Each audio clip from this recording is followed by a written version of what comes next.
नमस्कार, शाम के 4:30 बज चुके हैं। आप देख रहे हैं आज तक। आपके साथ मैं हूं चित्रा त्रिपाठी। राहत वाला लॉकडाउन 4.0, देश भर के मन में यही सवाल इस वक्त है। आज देश में लॉकडाउन 3 का आखिरी दिन है। कल से लॉकडाउन 4.0 की शुरुआत हो जाएगी, जिसे लेकर अभी तमाम गाइडलाइंस आनी बाकी हैं। इन सब के बीच देश में कोरोना पीड़ितों की कुल संख्या आपको दिखा रहे हैं 90,927 तक ये संख्या जा चुकी है, जबकि कुल मौत 2,872। यकीनन ये आंकड़े परेशान करने वाले हैं, डराने वाले हैं। इस पर लगाम कैसे लगाई जाए, इसको रोका कैसे जाए, देश भर के मन में यही सवाल है। कोरोना को लेकर अब तक का सबसे बड़ा अपडेट यही है कि कोरोना पीड़ितों का आंकड़ा 90,000 को क्रॉस कर गया है। देश भर में बीते 24 घंटे में कोरोना के 4,987 नए केस सामने आए हैं। आज लॉकडाउन 3.0 का आखिरी दिन है। कल से नए तरह की रियायतों के साथ लॉकडाउन 4 की शुरुआत होगी। वहीं महाराष्ट्र, तमिलनाडु ने 31 मई तक के लिए लॉकडाउन बढ़ा दिया है। दिल्ली में आज से प्रवासी मजदूरों का रजिस्ट्रेशन भी शुरू किया गया है। पंजाब की ओर से, महाराष्ट्र और तमिलनाडु की ओर से 31 मई तक लॉकडाउन जारी रखने का फैसला किया गया है। और ये बड़ा आंकड़ा जो इस वक्त टीवी स्क्रीन पर हम दिखा रहे हैं आपको, इसको लेकर पसोपेश में कि आखिर इस आंकड़े को कम कैसे किया जाए। लेकिन इन सब के बीच हर कोई इंतजार कर रहा है चौथे लॉकडाउन में क्या छूट मिलेगी। ये सवाल बेहद अहम है। सरकार के सामने जो चुनौतियां हैं उसे लेकर कई तरह के कयास लगाए जा रहे हैं कि जिस तरह से देश की अर्थव्यवस्था पटरी से उतरी है, उसे दुरुस्त करने के लिए कुछ फैसले होंगे। साथ ही कोरोना के हालात से निपटने के लिए नए उपायों पर भी विचार होगा।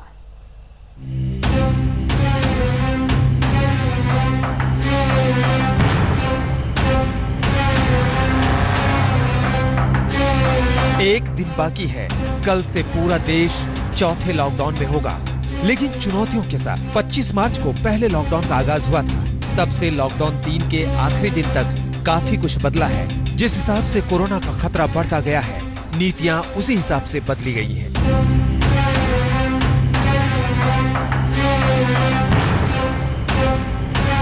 जैसे जैसे संकट गहराया है, उसी के मुताबिक सरकार पहल करती आई है। लॉकडाउन 4 की दहलीज पर कई चुनौतियां पहले से खड़ी हैं। सवाल है कि कोरोना ग्राफ में बेतहाशा बढ़ोतरी से निपटने में लॉकडाउन 4 कामयाब हो पाएगा।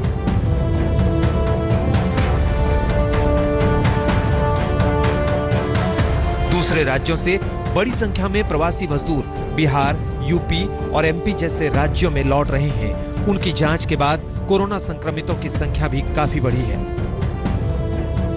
लगातार बढ़ते खतरे के बीच सरकार ने कई उपाय किए, लेकिन स्थिति जस की तस है। प्रवासी मजदूर चले आ रहे हैं अपने गांव शहर की ओर। इस वक्त मैं दिल्ली यूपी बॉर्डर पर मौजूद हूँ। ये इलाका गाजीपुर पड़ता है और यहाँ पर अगर आप देखें तो माइग्रेंट लेबर वो बड़ी संख्या में यहाँ पर जमा हो गए हैं।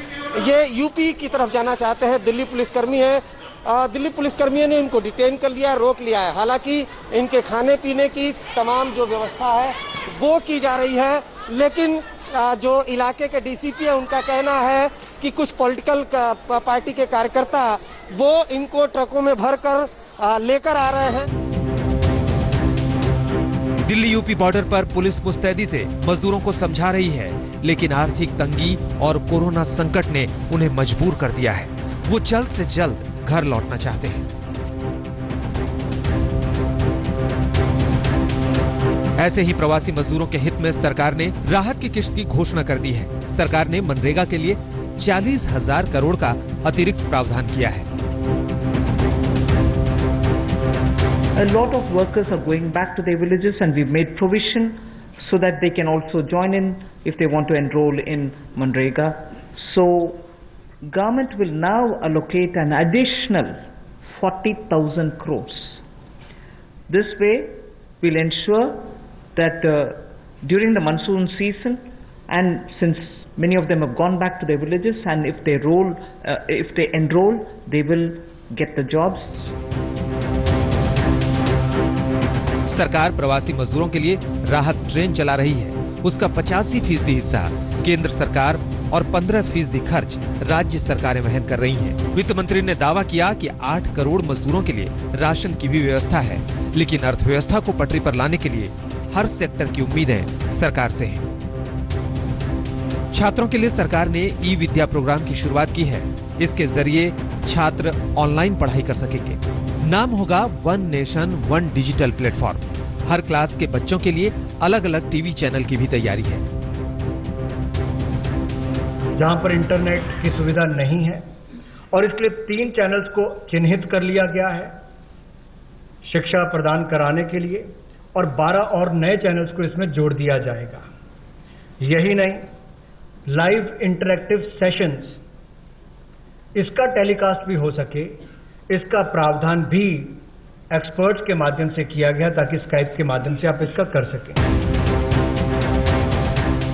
तो स्वास्थ्य सेवा, कृषि, इंफ्रास्ट्रक्चर और तमाम इकाइयों को पटरी पर लाने की भी चुनौती है। ऐसे में लॉकडाउन 4 में दी गई राहत की खेप काफी मददगार साबित हो सकती है। आज तक ब्यूरो। तो लॉकडाउन 4 में किस तरह की राहत मिलेगी, ये अपने आप में बड़ा सवाल है, क्योंकि आज लॉकडाउन 3 का आखिरी दिन है और बीते तीनों लॉकडाउन में सरकार ने कुछ ढील दिए तो कुछ सख्ती भी की गई ताकि कोरोना के खतरे को टाला जा सके। आपको दिखाते हैं सरकार ने पहले चरण से लेकर अब तक कौन कौन से बड़े कदम उठाए हैं, उसके बारे में आपको विस्तार से हम जानकारी देंगे। लेकिन उसके पहले ये जान लीजिए 31 मई तक के लिए पंजाब सरकार ने लॉकडाउन को बढ़ाने का फैसला कर लिया है, क्योंकि वहां पर आंकड़े थमने का, कम होने का नाम नहीं ले रहे हैं। जबकि महाराष्ट्र में देश के सबसे ज्यादा मामले सामने आए हैं। तमिलनाडु में भी 31 मई तक, महाराष्ट्र में भी 31 मई तक लॉकडाउन 4 कर दिया गया है, यानी कि लॉकडाउन 3 की टाइमिंग को और एक्सटेंड कर दिया गया है। 31 मई तक इन तीनों ही बड़े राज्यों में लॉकडाउन लागू रहेगा।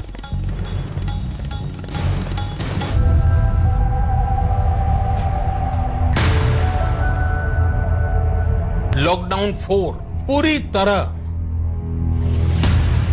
नए रंग रूप वाला होगा, नए नियमों वाला होगा।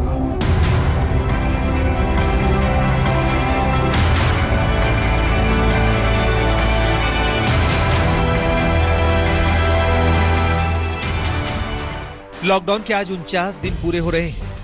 मार्च में दुनिया के कई देशों में जब संकट गहरा चुका था, तब भारत ने पहले लॉकडाउन की तैयारी कर ली थी। प्रधानमंत्री के ऐलान के बाद 22 मार्च को देश भर में जनता कर्फ्यू लगाया गया। पूरा दिन देश घरों से बाहर नहीं निकला था, सड़कों पर सन्नाटा पसरा था, दुकानें बंद थी। यहीं से रखी गई पहले लॉकडाउन की नींव।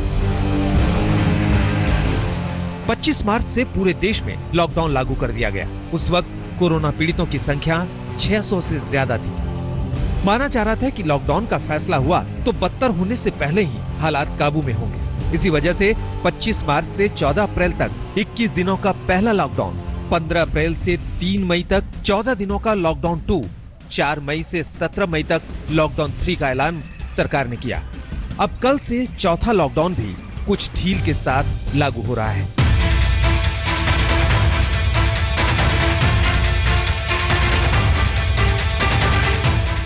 अब तक के 3 लॉकडाउन में कई मुद्दों पर सख्ती बरती गई। हर फेज में अलग अलग राहतें भी दी गई। पहला लॉकडाउन 25 मार्च को शुरू हुआ था। पूरी सख्ती के साथ सरकार ने कोरोना की लड़ाई का बिगुल बजा दिया। दिशा निर्देशों के मुताबिक करीब करीब कमर्शियल और निजी प्रतिष्ठानों पर पाबंदी लगा दी गई। जरूरी सामान जैसे दूध, दवा, राशन दुकानों को ढील दी गई। बैंक खुले रहे, petrol pump, LPG retail outlet खुले रहे। औद्योगिक प्रतिष्ठानों पर भी ताला लटक गया। सिर्फ जरूरी सामानों के प्रोडक्शन यूनिट को छूट दी गई। तमाम ट्रांसपोर्ट सेवाएं जैसे सड़क, रेल, हवाई सेवा पूरी तरह से बंद कर दी गई। सभी शिक्षण संस्थान बंद कर दिए गए। धार्मिक आयोजनों या पूजा स्थलों को बंद कर दिया गया। किसी भी तरह के सामाजिक, धार्मिक, मनोरंजन और सांस्कृतिक समारोह पर रोक लगा दी गई। पहला लॉकडाउन 14 अप्रैल को समाप्त हुआ। 15 अप्रैल से लॉकडाउन 2 का आगाज हो गया। अब तक कोरोना की रफ्तार थोड़ी धीमी हुई थी। शुभ संकेत मिले तो सरकार ने समाज को कुछ राहत देने की तैयारी कर दी, जिसे 20 अप्रैल से लागू किया गया। सोशल डिस्टेंसिंग के साथ मनरेगा का काम शुरू हुआ। बिजली, पानी, टेलीकॉम, सैनिटेशन से जुड़े कामों को मंजूरी दी गई। Plumber, electrician, security guard, mechanic और कारपेंटर के लिए भी राहत का ऐलान हुआ। कुछ निजी गाड़ियों की आवाजाही की अनुमति दी गई। कुछ सरकारी कर्मचारियों को दफ्तर आने जाने की इजाजत भी मिली। लॉकडाउन 2 में बाकी पाबंदियां वैसे ही जारी थी जो पहले से चली आ रही थी, लेकिन जब लॉकडाउन के 35 दिन पूरे हुए तो सरकार ने देश की आर्थिक रफ्तार तेज करने के लिए कुछ और ढील देने का ऐलान किया। तीसरा चरण 4 मई से शुरू हो गया। इस दौरान देश में जोन के हिसाब से भी ढील दी गई। पाबंदी और ढील देने का जो ऐलान हुआ, उसके मुताबिक 65 साल से ज्यादा उम्र के बुजुर्ग और 10 साल से कम उम्र के बच्चों के घरों से बाहर निकलने पर पाबंदी लगा दी गई। शादी समारोह के लिए ज्यादा से ज्यादा 50 लोगों की संख्या तय कर दी गई। अंतिम संस्कार में महज 20 लोगों के शामिल होने की इजाजत दी गई। मॉल में मौजूद जरूरी सामान की दुकानों को खोलने की इजाजत दी गई। शराब की दुकानों को भी कुछ जगहों पर खोलने की छूट मिली। निजी ऑफिस में 35% कर्मचारियों को काम करने की मंजूरी भी प्रशासन ने दे दी। आखिरकार लॉकडाउन 3 भी पूरा हो गया। इस फेज में प्रधानमंत्री ने देश को संकट से उबारने के लिए 20 लाख करोड़ की सौगात दी। उसे जोड़ दें तो ये करीब करीब 20 लाख करोड़ रुपए का है, जिसका ऐलान खुद वित्त मंत्री निर्मला सीतारमण और वित्त राज्य मंत्री अनुराग ठाकुर करते आए हैं।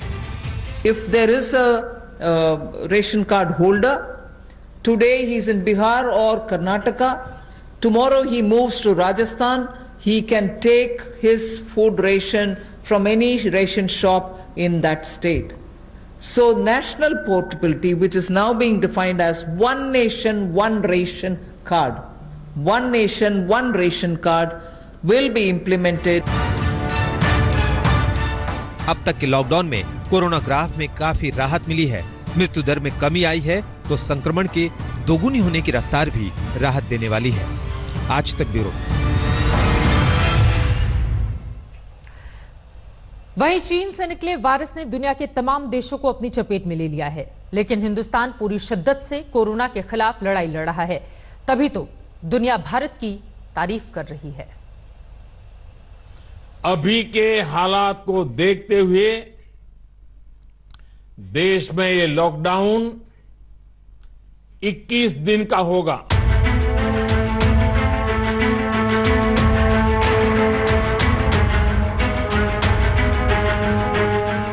जब अमेरिका, इटली, स्पेन जैसे देश में कोरोना का प्रकोप रफ्तार पकड़ चुका था, तभी प्रधानमंत्री मोदी ने ऐलान कर दिया था पहले लॉकडाउन का। अभी के हालात को देखते हुए देश में ये लॉकडाउन 21 दिन का होगा। अब तक लॉकडाउन की पहली, दूसरी और तीसरी किश्त पूरी हो चुकी है। अब जरूरत है एक और लॉकडाउन की। लेकिन आर्थिक चुनौतियों ने सरकार को मजबूर किया है कि कुछ मामलों में ढील दी जाए ताकि खस्ता हाल अर्थव्यवस्था को पटरी पर लाया जा सके। कोरोना के खिलाफ लड़ाई कमजोर न पड़े, इसकी भी चुनौती है, क्योंकि इसका एक केस भी संकट का पहाड़ बन सकता है। आपको दिखाते हैं कि आखिर इस शंका की वजह क्या है। 25 मार्च से जब पहला लॉकडाउन शुरू हुआ, उस दिन 635 पॉजिटिव केस थे। लेकिन पहले लॉकडाउन के खत्म होने तक यानी 14 अप्रैल को कुल मामले 10,363 हो गए। दूसरा लॉकडाउन शुरू हुआ 15 अप्रैल को। उस दिन कोरोना पीड़ितों की कुल संख्या 11,439 थी और लॉकडाउन 2 के आखिरी दिन यानी 3 मई को यह संख्या 40,263 हो गई। तीसरे लॉकडाउन के पहले दिन यानी 4 मई को 42,533 कोरोना पॉजिटिव। नमस्कार, मैं हूं अंजना ओम कश्यप। हमें उम्मीद है ये वीडियो आपको पसंद आया होगा। लेटेस्ट खबरों के लिए यूं ही देखते रहिए आज तक, और इस वीडियो के पसंद आने पर लाइक, शेयर एंड सब्सक्राइब करना ना भूलें।